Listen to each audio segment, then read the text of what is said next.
अगर हमारी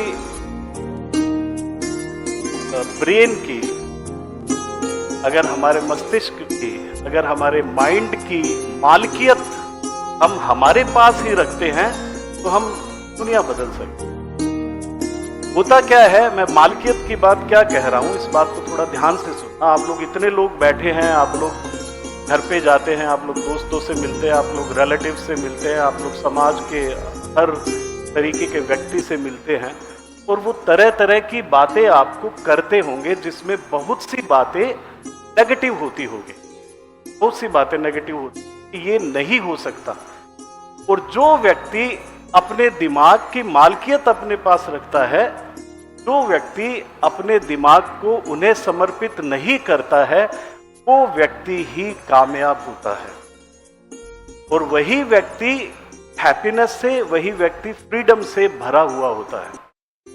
जब हम किसी चीज, कोई भी व्यक्ति आपको कुछ नेगेटिव कमेंट करता है तो जनरली क्या होता है कि हम सरेंडर कर देते हैं। वो हम सरेंडर करने का मतलब क्या है कि हम हमारे दिमाग को सरेंडर कर देते हैं।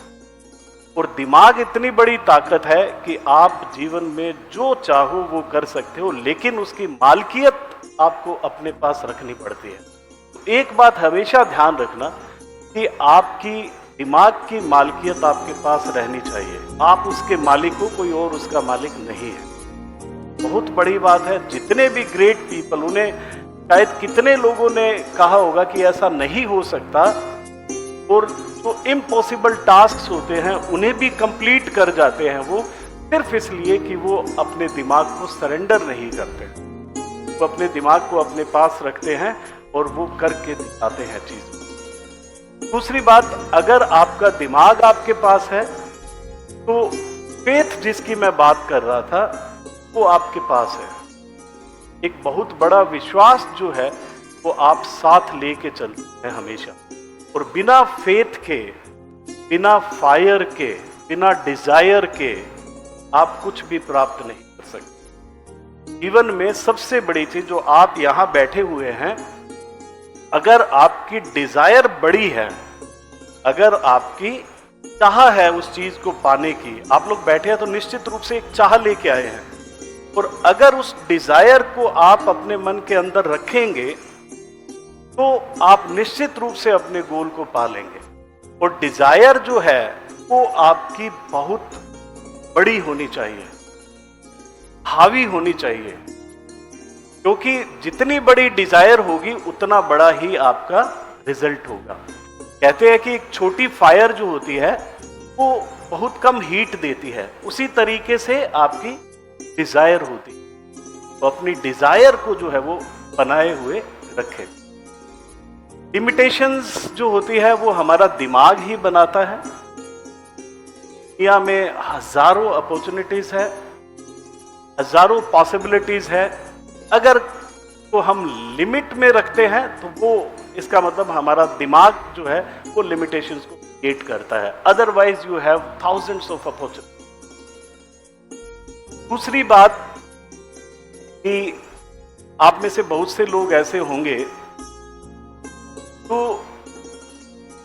कोई भी चीज आपको समझाई जाती है तो हो सकता है कि आप एक बार अपने आप को एक केओस में फील करते हैं, आउट ऑफ ऑर्डर फील करते हैं, चीजें आपको समझ नहीं आती है और आप उससे क्या हो जाते हैं, उससे निराश हो जाते हैं, डर जाते हैं कि यार आज चीजें समझ नहीं आ रही है या आउट ऑफ ऑर्डर लग रही है चीजें।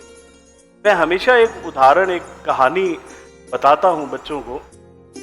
एक बार एक टेनिस खेलने के लिए एक बच्ची बाहर गई किसी कोच के पास। जैसे आप लोग यहाँ सर के पास आए हुए हैं, वैसे ही एक बच्ची किसी टेनिस कोच के पास बाहर खेलने के लिए जाती है, सीखने के लिए जाती है। तो उस बच्ची के फादर जो है वो हमेशा कोच से बातचीत करते हैं और वो पूछते हैं कोच से, तो कोच जो है वो उन्हें कहता है कि आपकी बच्ची अच्छा खेल रही है, she is happy. But after the conversation the father is not happy. 3 दिन बाद फिर बात होती है तो कोच से, कैसे कर रही है बच्ची? वो कहते हैं अच्छा कर रही है, बिल्कुल, she is satisfied, we are satisfied, सब अच्छा चल रहा है। But father is not satisfied, father is not happy. 10 दिन बाद कोच का फोन आता है कि आज बच्चे को थोड़ी तकलीफ हुई क्योंकि जो शॉट्स थे वो नए थे, वो उससे खेले नहीं जा रहे थे, इसलिए आज वो थोड़ा रोने लगी। Now the father is happy, क्योंकि फादर को लगा कि आज जो वो सीख रही है वो कुछ नया सीख रही है जो उसे अब तक नहीं आता था। तो जब कभी भी आप परेशानी में होते हैं, जब कभी भी आप आउट ऑफ ऑर्डर होते हैं, तो आप ये समझ लेना कि आप कुछ नया सीख रहे हैं और उसमें तकलीफ आना जो है वो लाजमी है। Be happy if the things are out of order. If you feel sometimes helpless कि यार ये चीजें हो नहीं रही है, इसका मतलब आप कुछ नए की तरफ मूव कर रहे हैं।